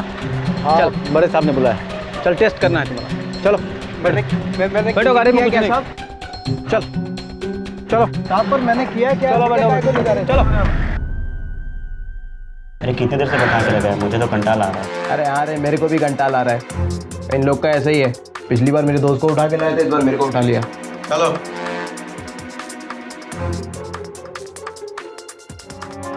Open your mouth. काय को खोलने का है मुंह? अबे खोलना, बोल रहे हैं डॉक्टर साहब, समझ नहीं रहे हो? खोलो। Open your mouth.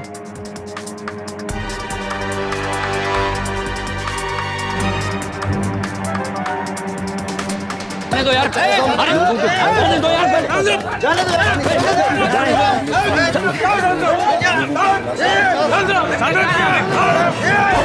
शांत हो जाइए, शांत हो जाइए, शांत हो जाइए, शांत हो जाइए। हमको क्यों शांत करा रहे हो साईं? खूनी लोगों को तो आपने छोड़ दिया और हम गरीबों को आप पकड़ रहे हो। ये अच्छी बात नहीं है। देखिए, ऐसा कुछ भी नहीं है। ये सिर्फ एक छोटी सी फॉर्मेलिटी है। इन लोगों को आज ही छोड़ दिया जाएगा और ये सब हम दरअसल असली अपराधी को पकड़ने के लिए कर रहे हैं। विश्वास कीजिए, हम सब आपके साथ ही हैं, इसलिए प्लीज शांति बनाए रखिए। लोगों के धैर्य का पारा चढ़ता जा रहा था। एसीपी बसंत कांबले को लगभग हर रोज लोगों को दिलासा देने के लिए आना पड़ रहा था। सर, आपने मुझे बुलाया sir? Ajay, we need to control this. I don't want this to be blown out of proportion. सारे सस्पेक्ट्स को डीएनए टेस्ट के बाद जाने दो और उन पर नजर रखो। Okay sir. पुलिस पर प्रेशर बढ़ता ही जा रहा था, पर लोगों का भी डरना जायज था। हत्यारा अब भी आजाद था और अगला शिकार कोई भी हो सकता था।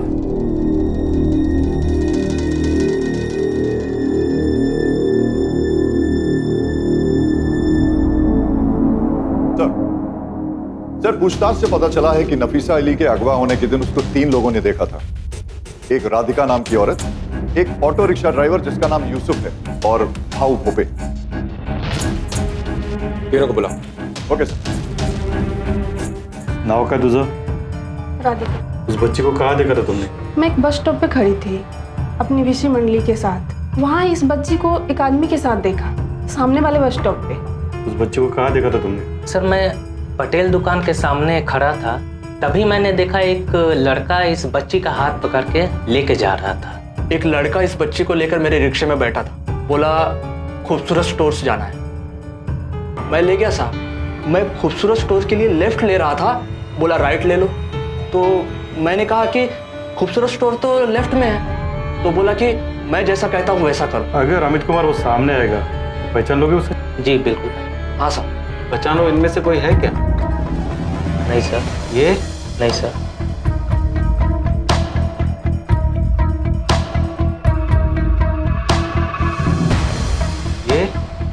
एक मिनट। सर पीछे कीजिए। सर पीछे पीछे पीछे लो, पीछे लो।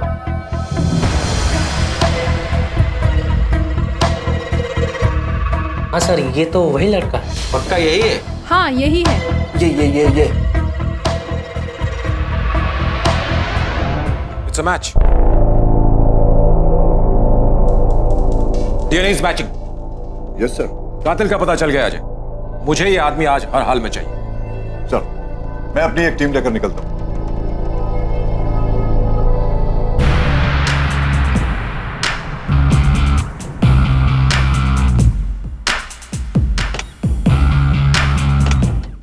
अबे जब उन्होंने तेरे को छोड़ दिया तो मिला क्यों नहीं?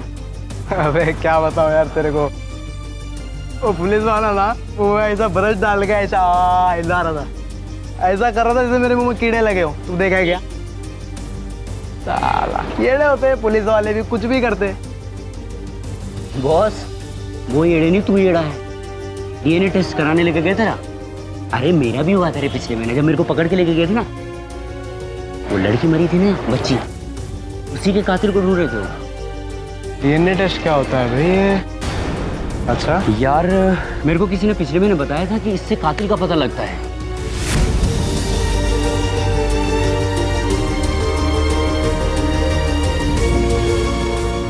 क्या हुआ? तो चल मैं मिलता हूँ बाद में। अरे ओए, अरे सलीम,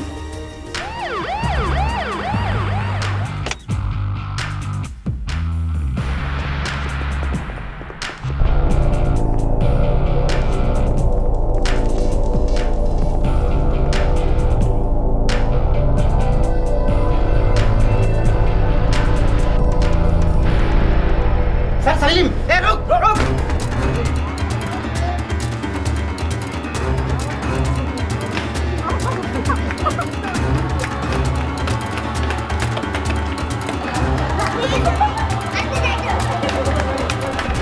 देख, तेरे पास दो ही रास्ते हैं। सब कुछ सच सच उगल दे, वरना हमें टेढ़ी उंगली करके भी घी निकालना आता है। समझ गया? साहब कुछ किया होगा तो बताऊंगा ना साहब।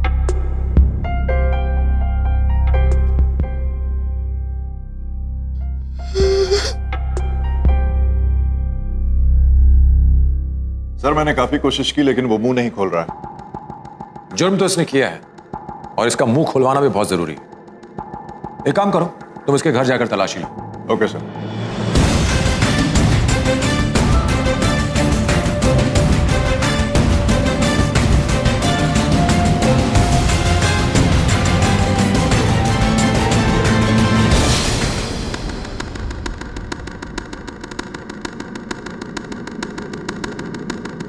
आठ तारीख की शाम को 6 बजे बालवाड़ी से एक 9 साल की बच्ची अगवा होती है। कुछ दिनों के बाद उसकी लाश मिलती है। लाश पर जो डीएनए पाया गया वो तेरा था। इसका मतलब समझता है तू? तुझे तेरी भाषा में समझाऊं? तेरा जो ये ट्रांसमिशन है ना, वो बहुत जल्दी खत्म होने वाला है, हमेशा के लिए। साहब 8 तारीख को मैं अपनी जॉब पे था साहब। वो समित का नेट खराब हो गया था, वो रिचार्ज कर रहा था साहब। उसके बाद साहब मैंने कुछ 5-6 लोगों के रिचार्ज कराए और साहब सारे पैसे जाके मैंने अपने सेठ को दिए साहब। साहब चाहिए तो आप मेरे सेठ से पूछ लो साहब। इसका मतलब बाहर ही था ना? हमें वो हथियार मिल चुका है जिससे तूने गला घोटकर हत्या की। उस पर तेरी उंगलियों का निशान है।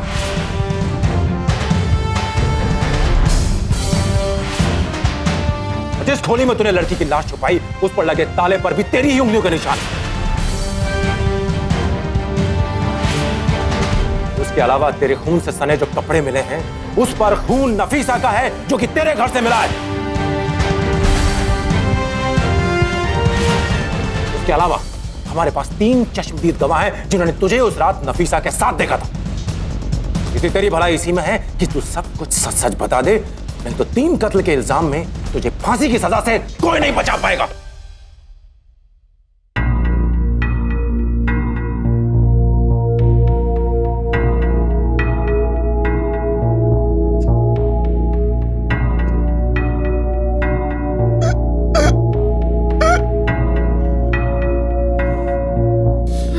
हाँ साहब, मैंने किया है साहब।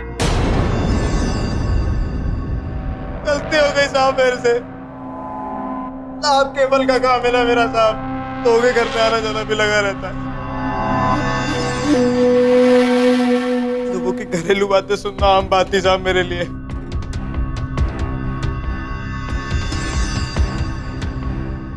नफीसा के घर भी जाया करता था साहब मैं। अम्मी, आप ना मुझे वो नई जरी वाली सलवार सूट लेके दोगी? कौन सी वाली? अरे वही जो हमने खूबसूरत स्टोर में देखी थी कल। अरे पहले तेरा रिजल्ट तो आने दे। केबल वाले भैया, हुआ कि नहीं आपका अभी तक? जी ये बस ये चल गया, आप चेक कर लो। आजकल केबल का बहुत कंप्लेंट आ रहा है आपके यहाँ से। बस ये आखिरी बार था, अब कुछ नहीं होगा, अब आप चेक करो।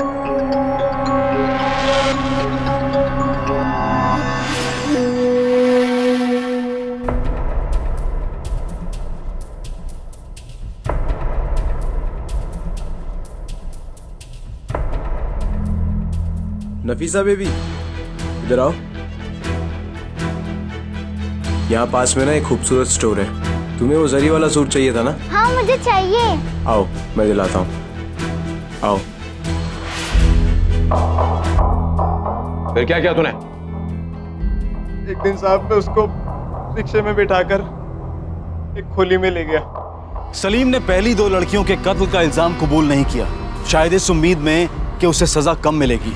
पहले 2 केसेस में सबूत कम होने की वजह से वो केसेस अभी भी ओपन हैं। हालांकि सलीम के अरेस्ट के बाद इस इलाके में बच्चियों के शोषण और हत्या की कोई वारदात सामने नहीं आई। मुंबई की एक स्पेशल विमेन कोर्ट ने सलीम को नफीसा अली के मर्डर के लिए आईपीसी की धारा 364 के तहत किडनैपिंग के लिए, धारा 376 सबसेक्शन 2 के तहत बलात्कार के लिए और धारा 302 के तहत हत्या के लिए दोषी पाया है। सलीम को उम्र कैद की सजा सुनाई गई है। कुछ लोग ऐसे होते हैं जो हमारे घर के सदस्य नहीं होते, लेकिन फिर भी उनका हमारे घर में आना जाना लगा रहता है। सलीम एक केबल वाला था जो नफीसा के घर में आता जाता रहता था, पर उस पर कभी किसी ने गौर भी नहीं किया। उसने घर की अंदरूनी बातों को सुनकर उन्हीं बातों को अपने फायदे के लिए इस्तेमाल किया और एक घिनौने अपराध को अंजाम दिया। अपने बच्चों को छूट देना अच्छी बात है, लेकिन इस केस के विविध पात्रों से एक बात साफ है, बच्चों के बारे में खबर रखना, उन्हें सही सीख देना और सचेत रखना अपने बच्चों और घर की सुरक्षा के लिए अनिवार्य है। इसी विचार के साथ मैं अनूप सोनी आपसे विदा लेता हूं।